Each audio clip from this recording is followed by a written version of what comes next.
Azerbaijan and Armenia brush off suggestion of peace talks, The Hindu. Leaders of Azerbaijan and Armenia brushed off the suggestion of peace talks Tuesday, accusing each other of obstructing negotiations over the separatist territory of Nagorno-Karabakh, with dozens killed and injured in 3 days of heavy fighting. In the latest incident, Armenia said one of its warplanes was shot down by a fighter jet from Azerbaijan's ally Turkey, killing the pilot, in what would be a major escalation of the violence. Both Turkey and Azerbaijan denied it. The Hindu explains what's behind the Armenia-Azerbaijan clashes. The international community is calling for talks to end the decades-old conflict between the two former Soviet republics in the Caucasus Mountains region following a flare-up of violence this week. It centers on Nagorno-Karabakh, a region that lies within Azerbaijan but has been under the control of ethnic Armenian forces backed by the Armenian government since 1994 at the end of a separatist war. Azerbaijani President Ilkham Aliyev told Russian state TV channel Rossia 1 that Baku is committed to negotiating a resolution but that Armenia is obstructing the process.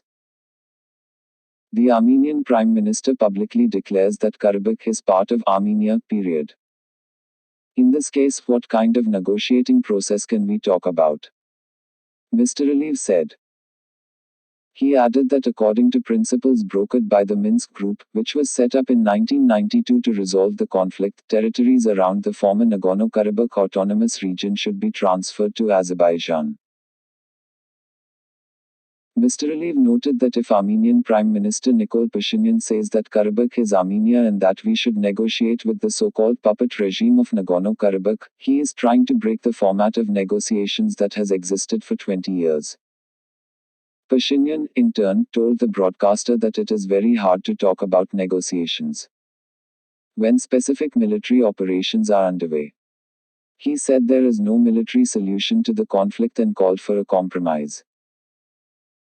But first, Azerbaijan must immediately end its aggression towards Nagorno-Karabakh and Armenia, Mr. Pashinyan said. We all perceive this as an existential threat to our nation. We basically perceive it as a war that was declared to the Armenian people, and our people are now simply forced to use the right for self-defense. Since Sunday, the Nagorno-Karabakh Defense Ministry reported 84 servicemen were killed. Aliev said 11 civilians were killed on its side, although he didn't detail the country's military casualties. Both countries accused each other of firing into their territory outside of the Nagorno-Karabakh area on Tuesday. The separatist region of about 4,400 square km, or about the size of the U.S. state of Delaware, is 50 kilometers from the Armenian border. Soldiers backed by Armenia also occupy some Azerbaijani territory outside the region. Armenia also alleged that Turkey, which supports Azerbaijan, was involved. Turkey, according to our information, looks for an excuse for a broader involvement in this conflict, Pashinyan said. The Armenian military said an Su-25 from its air force was shot down in Armenian airspace by a Turkish F-16 fighter jet that took off from Azerbaijan, and the pilot was killed. The allegation of downing the jet was absolutely untrue, said Fahrettin Altun, communications director for Turkey's president. Azerbaijani officials called it another fantasy of the Armenian military propaganda machine. Turkish President Recep Tayyip Erdogan urged Armenia to withdraw immediately from the separatist region, and Turkish Foreign Minister Mevlut Cavusoglu said Turkey is by Azerbaijan's side on the field and at the negotiating table. Armenian officials said that Turkey, a NATO member, is supplying Azerbaijan with fighters recruited in Syria and weapons, including F-16 fighter jets. Both Azerbaijan and Turkey deny it. Earlier in the day, Azerbaijan's defense ministry said Armenian forces shelled the Dashkasan region in Azerbaijan.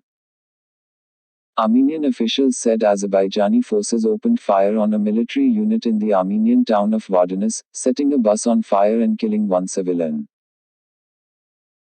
Armenia's foreign ministry denied shelling the region and said the reports were laying the groundwork for Azerbaijan expanding the geography of hostilities, including the aggression against the Republic of Armenia.